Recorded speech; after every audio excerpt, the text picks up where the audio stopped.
Assalamualaikum warahmatullahi wabarakatuh. Perkenalkan, nama saya Tasya Siti Yasmin dari kelas 10-1. Di sini saya akan menceritakan sebuah kisah hikayat Abu Nawas yang mengecoh raja.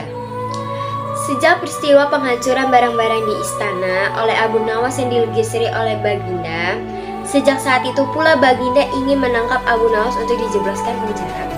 Sudah menjadi hukum bagi siapa saja yang tidak sanggup melaksanakan perintah Baginda, maka tidak disingsikan lagi akan mendapatkan hukuman.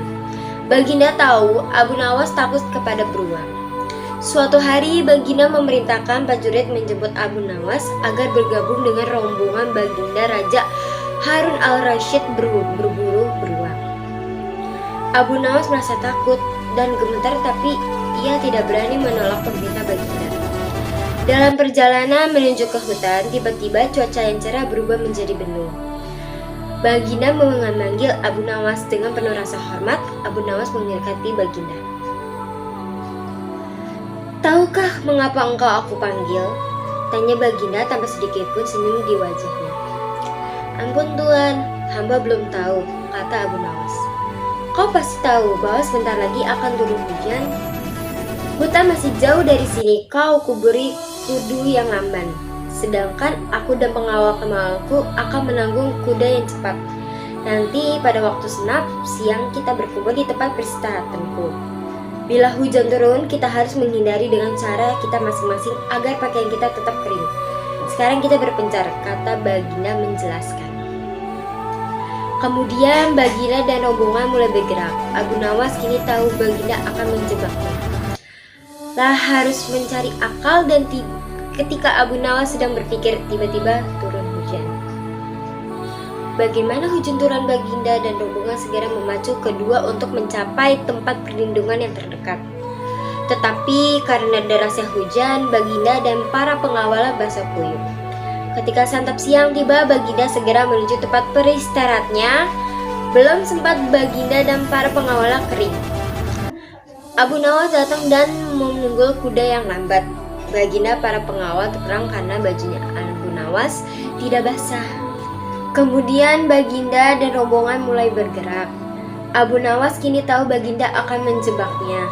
Lah harus mencari akal, dan ketika Abu Nawas sedang berpikir, tiba-tiba turun hujan. Begitu turun hujan, Baginda dan rombongan segera memacu kuda untuk mencapai tempat perlindungan yang terdekat. Tetapi karena derasnya hujan, Baginda dan para pengawalnya basah kuyup.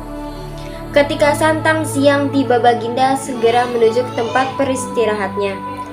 Belum sempat baju Baginda dan para pengawalnya kering, Abu Nawas datang dengan menunggu kuda yang lamban. Baginda dan para pengawal terperang karena baju Abu Nawas tidak basah. Padahal dengan kuda yang paling cepat pun tidak bisa mencapai tempat perlindungan yang paling terdekat. Pada hari kedua, Abu Nawas diberi kuda yang cepat yang kemarin ditanggungi Baginda Raja. Kini Baginda Raja dan para pengawal-pengawal mengendarai kuda-kuda yang lamban. Setelah Abu Nawas dan rombongan kerajaan berpencar, hujan pun turun seperti kemarin. Malah hujan hari ini lebih deras daripada kemarin. Baginda dan pengawalnya langsung basah kuyup karena kuda yang ditanggungi tidak bisa berlari dengan kencang. Ketika saat bersantap siang tiba, Abu Nawas tiba di peristirahat lebih dahulu dari Baginda dan pengawalnya. Abu Nawas menunggu Baginda Raja. Selang beberapa saat, Baginda dan para pengawal tiba dengan pakaian yang menjadi basah kuyup. Melihat Abu Nawas dengan pakaian yang tetap kering, Baginda jadi penasaran. Beliau tidak sanggup lagi menahan kekentahuan yang selama ini disembunyikan. "Terus, bagaimana caranya menghindari hujan, Abu Nawas?" tanya Baginda.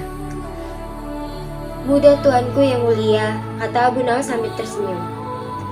"Sedangkan aku dan dengan kuda yang cepat tidak sanggup mencapai tempat berteduh, apalagi dengan kuda yang lamban ini," kata Baginda. "Hamba sebenarnya tidak melahirkan diri dari hujan, tapi begitu hujan turun, hamba secepat mungkin mempas pakaian hamba dengan segera melipatnya. Lalu mendudukinya, ini hamba lakuin sampai hujan berhenti." Diam-diam Baginda Raja mengakui kecerdasan Abu Nawas. Itu saja dari cerita saya, dari kisah Hakiat Abu Nawas mengecoh raja. Terima kasih. Assalamualaikum warahmatullahi wabarakatuh.